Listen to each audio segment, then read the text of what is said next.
In diesem Modul möchte ich vor allem darüber sprechen, wie konkretisieren Sie eigentlich Ideen, die Sie haben? Also wie machen Sie aus einer groben Idee, einer Idee, die Sie vielleicht irgendwann im Hinterkopf haben, was ein gutes Produkt sein könnte, wie können Sie das weiter konkretisieren, dass da was Konkretes daraus entsteht, das Sie auch testen und erklären können?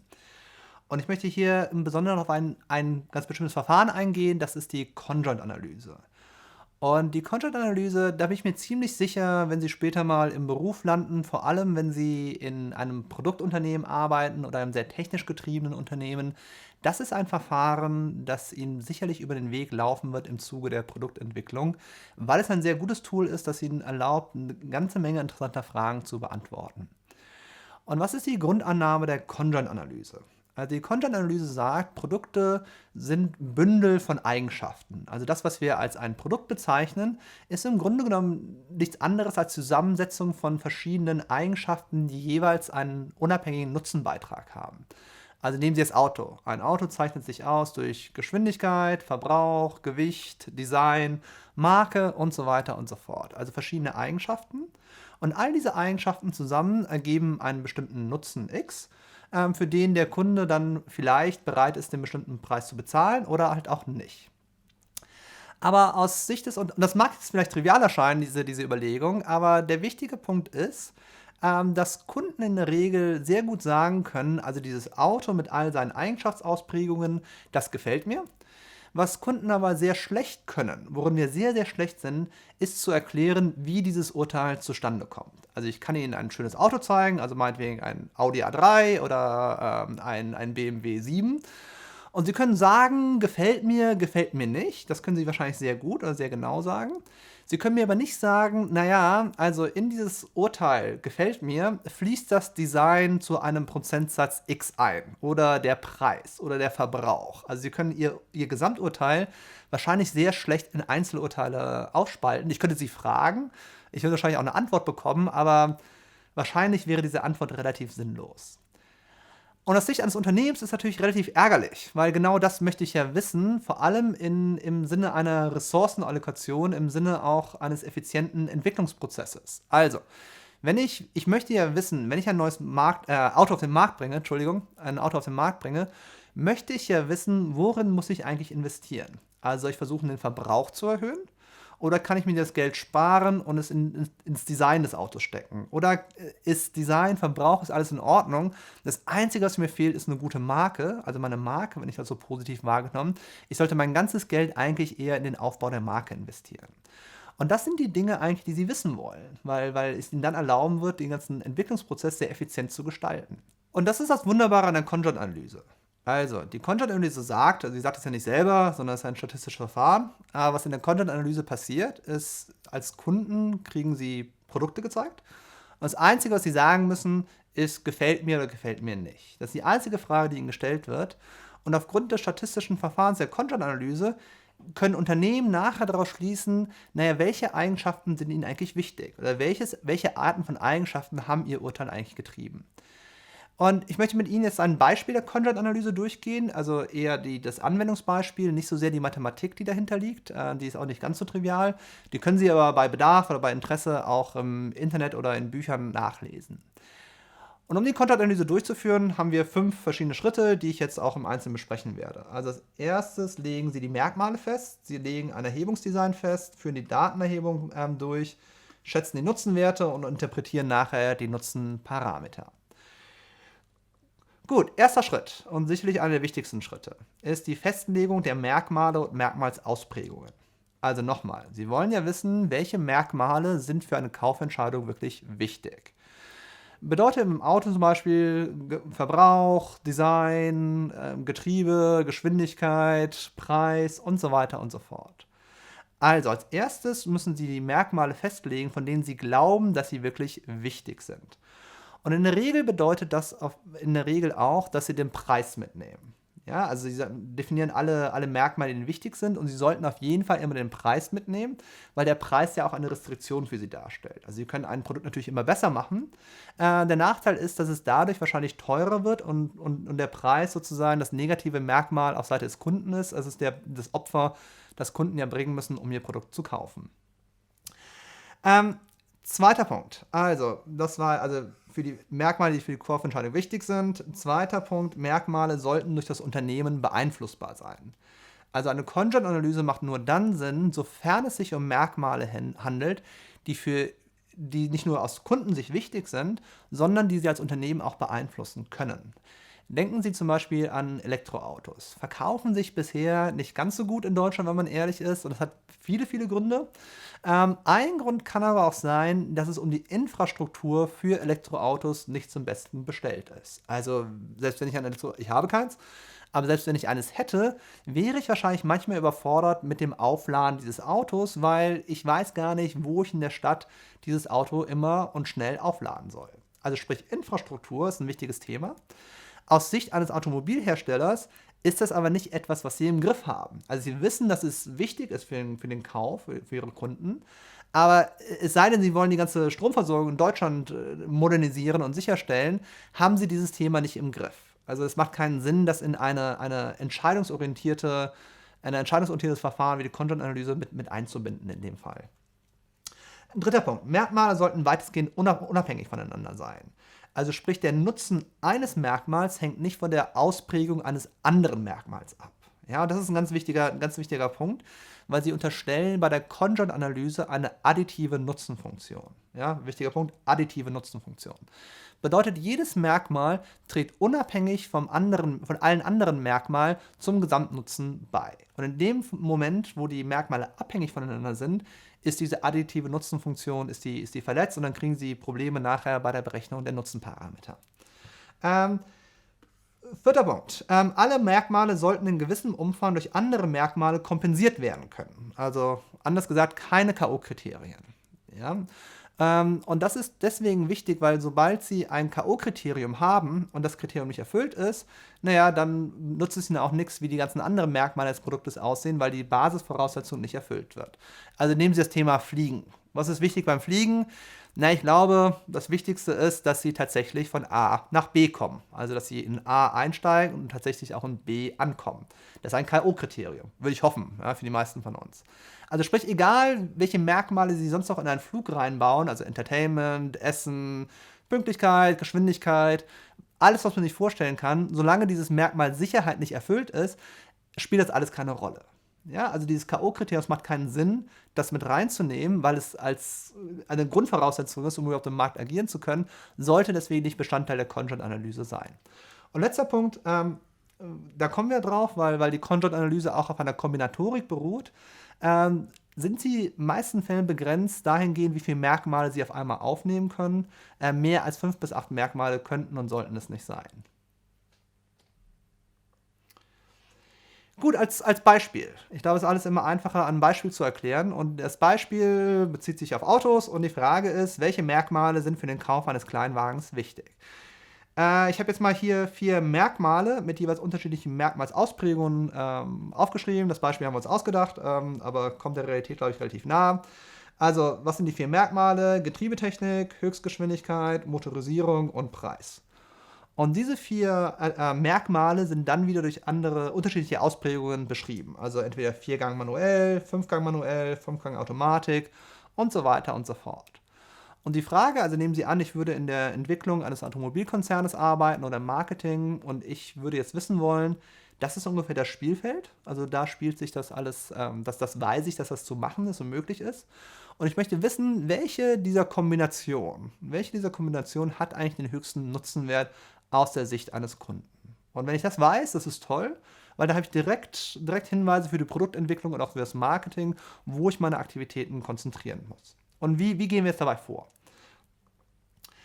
Zweiter Schritt, also Schritt 2 und 3, Festlegung des Erhebungsdesigns und der Datenerhebung. Also ich hatte das vorher schon gesagt, also im Grunde genommen, was in der Conjoint-Analyse passiert ist, also ich will Teilnutzenwerte kennen, also ich will, nochmal hier drauf zurückzukommen, ich will wissen, ist die Getriebetechnik wichtiger als die Motorisierung oder die Höchstgeschwindigkeit? Aber hatten wir eben schon gesagt, ich kann sie halt nicht direkt danach fragen, weil die Antwort, die ich bekommen werde, wahrscheinlich relativ sinnlos ist. Und was passiert in der Conjoint-Analyse? Ich umgehe dieses Verfahren im Grunde genommen oder dieses Problem. Gibt es auch verschiedene Möglichkeiten. Ich möchte nur eine Methode jetzt zeigen, die Profilmethode.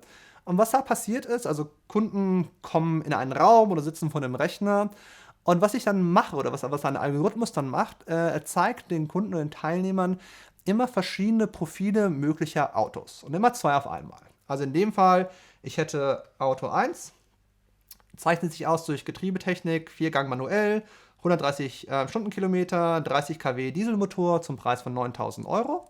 Das ist Alternative 1. Und Alternative 2, Getriebetechnik, 5-Gang Automatik, 150 km/h, 45 kW Benzinmotor. Der Nachteil ist dafür auch 3.000 Euro teurer. Und ich frage Sie jetzt, naja, wollen Sie jetzt A oder B? Und Sie sagen einfach nur A. Sie könnten auch B sagen, das ist ja Ihre persönliche Präferenz. Und dann wiederholt sich das Spiel.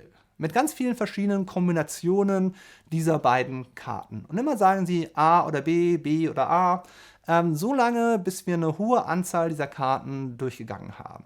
Und jetzt sehen Sie auch, warum Sie die Merkmale begrenzen müssen auf 5 bis 8, weil Sie können natürlich aus 5 Merkmalen mit, sagen wir mal, 4 Ausprägungen, können Sie schon sehr, sehr, sehr viele Kombinationen bilden und das ist immer technisch möglich. Es fliegt Ihnen aber von der Komplexität her um die Ohren. Jetzt nehmen Sie an, Sie haben diesen Vorgang 200 Mal gemacht. Also Sie haben 200 verschiedene Alternativen den Leuten zur Verfügung gestellt und die haben ihm gesagt A oder B. Was machen Sie jetzt mit dieser Information? Also, jetzt haben Sie die Daten erhoben und jetzt müssen Sie daraus ja einzelne Nutzenwerte ableiten können. Und wie gehen Sie da vor?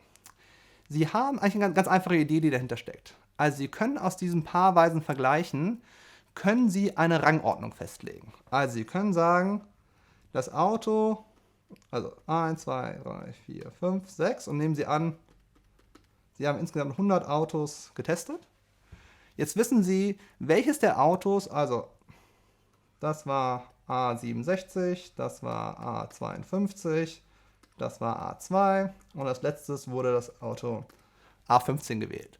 Also Sie können eine Rangordnung bilden. Und nicht nur das, Sie wissen natürlich auch, also Auto A67 hat sich aus einer bestimmten Kombination dieser 4 Merkmale zusammengesetzt. Also was das Getriebe anging, was die Motorleistung anging, den Preis und so weiter und so fort. Sie können das anhand von konkreten Merkmalsausprägungen benennen und nicht nur für das Auto A67, sondern für alle Autos in Ihrem Set. Und was Sie jetzt machen, und jetzt ist es wichtig, dass Sie in der Vergangenheit aufgepasst haben, jetzt machen Sie eine Regressionsanalyse. Also eine bestimmte Art von Regressionsanalyse. Und was Sie machen ist, Sie versuchen den Rang eines Autos, das ist Ihre abhängige Variable. Das ist das, was Sie voraussagen wollen. Und anhand der Daten wollen Sie den Rang eines Autos anhand der Merkmalsausprägungen vorhersagen. Also diese Merkmalsausprägungen sind Ihre unabhängige Variable. Also was Sie machen ist, naja, wenn ich weiß, welche Ausprägungen diese Merkmale hier annehmen, wie sie konkret aussehen, kann ich aufgrund dessen den Rang eines Autos vorhersagen in meinem Datensatz. Ja, also es ist wieder eine Art Optimierungsproblem, wo Sie versuchen, anhand dieser Daten etwas anderes vorherzusagen. Und wenn Sie das gemacht haben, das ist dann ganz wunderbar, weil dann kommen 2 sehr interessante Ergebnisse für Unternehmen heraus. Und das eine ist etwas, was ungefähr so aussehen könnte. Ja? Und was das ist, dass Sie eine Form, wie Sie Nutzenparameter darstellen können. Also was Sie dann bekommen für jedes einzelne Merkmal, ist eine Abbildung darüber oder eine Idee darüber, wie sich der wahrgenommene subjektive Nutzen eines bestimmten Modells aus Kundensicht über verschiedene Merkmale darstellt. Ja, Sie haben dann in der Regel ein Koordinatensystem, wo Sie auf der X-Achse die Merkmale abtragen und auf der Y-Achse die subjektiven Nutzeneinheiten. Also welche Nutzensprünge sind damit aus Sicht des Kunden verbunden. Und diese Zahlen, die hier am Rande stehen, die sind eigentlich die konkreten Zahlen, die sind eigentlich irrelevant. Ja, das sind subjektive Nutzeneinheiten, die können Sie auch anders skalieren. Wichtig ist aber, sind die Punkte bzw. die Nutzensprünge. Und je größer der Sprung ist, also je höher größer der Unterschied zwischen 2 benachbarten Punkten, desto größer ist der Nutzenunterschied. Also, was Sie aus dieser Grafik, also dieser Abbildung ablesen könnten, wäre, dass der Sprung von einer 4-Gang-Manuellschaltung zu einer 5-Gang-Manuellschaltung, der ist sehr groß. Also Kunden erkennen einen großen Nutzenzuwachs, wenn Sie ihnen einen weiteren Gang dazugeben. Sie sehen aber auch, dass der Nutzensprung zwischen der 5-Gang-Manuellschaltung und der 5-Gang-Automatikschaltung, der ist sehr, sehr gering vergleichsweise. Also die Leute erkennen noch einen Zusatznutzen in der Automatik, aber er ist gar nicht mal so besonders groß. Und das ist deswegen relevant als Unternehmen, weil wenn der Nutzenzuwachs aus Sicht des Kunden nicht besonders groß ist, naja, dann werden sie wahrscheinlich auch nicht bereit sein, dafür viel zu zahlen. Jetzt können Sie für alle anderen Merkmale das durchgehen. Also auch hier, Sie sehen einen Nutzenzuwachs bei der Höchstgeschwindigkeit von 120 auf 160. Sie sehen aber auch, diese Unterschiede sind nicht gigantisch groß. Also Leute erkennen die Unterschiede, aber aus der subjektiven Sicht eines Kunden sind sie nicht besonders groß. Wichtiger Punkt noch Preis. Also die anderen Merkmale sind positiv, also steigen, ja, wenn sie mehr an der Ausprägung, je größer die Ausprägung ist. In dem Fall ist natürlich anders. Preis hat einen negativen Nutzen. Also ein geringerer Preis wird immer als positiver wahrgenommen als ein hoher Preis. Entschuldigung. Habe ich richtig gesagt? Ja, ich glaube schon. Das ist das eine, was wichtig ist. Also Sie erkennen für jedes Merkmal, erkennen Sie, wo sind eigentlich die Nutzensprünge? Wo können Leute differenzieren und wo tun sie es nicht mehr so sehr? Und das hilft Ihnen, sogenanntes Overengineering zu vermeiden. Weil Sie sehen, bei der Getriebetechnik, um nochmal auf das Beispiel zurückzukommen, naja, vielleicht lohnt es sich nicht so wirklich mehr zu investieren. Und das ist das eine. Das andere Gute bei der Conjoint-Analyse ist, dass sie es Ihnen auch sagt, naja, ich kann dir nicht nur sagen, wie werden einzelne Merkmale wahrgenommen, sondern wie wichtig sind die einzelnen Merkmale auch im Vergleich. Also ist insgesamt der Preis oder die Motorisierung, ist das wichtiger. Und wie machen Sie sowas? Sie können, um nochmal hier zurückzugehen, also der Unterschied zwischen dem ersten oder dem niedrigsten und dem höchsten Punkt, der höchsten Ausprägung, das bezeichnet man als die Spannweite. Das bezeichnet die gesamte Nutzendifferenz zwischen dem schlechtesten und dem besten Attribut. Ja, und in dem Fall wäre jetzt ganz einfach zu berechnen, also die Differenz zwischen 1 und 0,1 ist 0,9. Also in dieser subjektiven Nutzenskala ist dieses Merkmal Getriebetechnik mit einer Spannweite von 0,9 assoziiert. Und was sie machen, ist relativ simpel, aber sehr effizient und aussagekräftig, ist für jedes dieser Merkmale, also Getriebetechnik, Motorisierung, Preis und Geschwindigkeit, bilden sie die Spannbreite für jedes einzelne dieser Merkmale. Also 1,0 minus 0,1, 0,7 minus 0,1 und so weiter und so fort. Das nächste machen sie bilden die Summe all dieser Differenzen. Und das im Grunde genommen gibt ihnen eine Idee darüber, wie hoch eigentlich die Nutzenzuwächse oder Differenzen über alle Merkmale sind. Und was sie dann im nächsten Schritt machen, ist, sie bilden daraus dann von dieser Gesamtsumme, daraus ableiten die prozentuale Wichtigkeit eines jeden Merkmals. Also ganz einfach, 0,9 geteilt durch 2,35 ergibt 38,3 und sagt ihnen einfach auf einer sehr pragmatischen Ebene, also die ganze Kaufentscheidung eines Kunden, zumindest in dem Test, den wir gemacht haben, zu 38,3% wird diese Entscheidung von der Getriebetechnik investiert. Also wenn Sie als Unternehmen begrenzte Ressourcen haben, wenn das der Fall ist, naja, dann würde ich wahrscheinlich eher Ihnen raten, in Getriebetechnik zu investieren, weil da spielt die Musik sozusagen. Sowas wie die Höchstgeschwindigkeit mit 14,8% sehr, sehr, sehr viel weniger bedeutsam. Ja, also das ist klar, da können Sie sich darum kümmern, wenn Sie zu viel Geld haben. Wenn die Ressourcen knapp sind, dann eher auf die Getriebetechnik konzentrieren. Sehr, sehr wertvoll für Unternehmen, so konkrete Hinweise zu bekommen. Gut, nochmal ganz am Schluss eine Beurteilung der Conjoint-Analyse, Stärken und Schwächen. Also wie gesagt, ein Verfahren, das sehr populär ist und sehr oft angewendet wird im Marketing und der Produktentwicklung. Was sind die Stärken? Also die Stärken ist natürlich, dass Produkte als ganzheitliche Bündel von Eigenschaften betrachtet werden. Also denken Sie daran, in dem Verfahren werden Sie niemals danach gefragt, direkt den Preis oder die Motorisierung zu bewerten. Das wird alles sozusagen durch den Algorithmus wird das alles indirekt dann festgestellt. Also ein sehr gutes Verfahren. Realistische Befragungstechnik, also wie gesagt, Sie müssen nicht einzelne Attribute bewerten und gibt Ihnen, wie gesagt, konkrete Anweisungen für die Produktpolitik. Das sind die Vorteile und diese Vorteile erklären sicherlich, warum das Verfahren so populär ist. Was sind die Schwächen dabei? Also wo hapert es da? Das eine ist eine technische Sache, diese additive Nutzenfunktion ist nicht immer gegeben. Ja, also manchmal hängen Merkmale sehr stark voneinander ab. Das kriegen Sie aber durch etwas kompliziertere Verfahren der Conjoint-Analyse, kriegen Sie das eigentlich ganz gut in den Griff. Was sie nicht in den Griff kriegen, was so ein bisschen so, ich will nicht sagen ein Denkfehler, aber eine Annahme in der Content-Analyse ist, dass von Seiten der Kunden eine Vertrautheit mit den Merkmalen besteht. Also sprich, Leute können das Produkt auch wirklich bewerten oder die Eigenschaften dieses Produktes. Und das wird sicherlich dann der Fall sein, wenn es sich um Produkte handelt, die wir schon kennen, mit denen wir vielleicht erste Erfahrungen haben. Also sprich, ich kann beurteilen, ob ich lieber ein Viergang- oder ein Fünfgang-Auto habe oder eine manuelle oder Automatik. Das kann ich, weil ich schon viele Autos in meinem Leben gefahren bin und das weiß. Jetzt nehmen Sie aber an, es soll eine Eigenschaft wie autonomes Fahren eingeführt werden. Das Auto fährt von selber. Unfassbar, toll. Also ich freue mich darauf, wenn es diese Autos gibt. Das Problem ist, wenn Sie mich fragen, hättest du gerne autonomes Fahren, ja oder nein? Ich kann diese Frage eigentlich nicht beantworten, weil es diese Eigenschaft nicht gibt. Also ich kann auch sagen ja oder nein, aber wird diese Antwort wirklich relevant sein? Wird sie wirklich Hinweise für die Produktpolitik liefern? Weiß ich nicht. Ja? Deswegen die Content-Analyse ist immer dann sehr gut, wenn es sich um bereits bewährte oder etablierte Produkte handelt, die die Leute auch beurteilen können.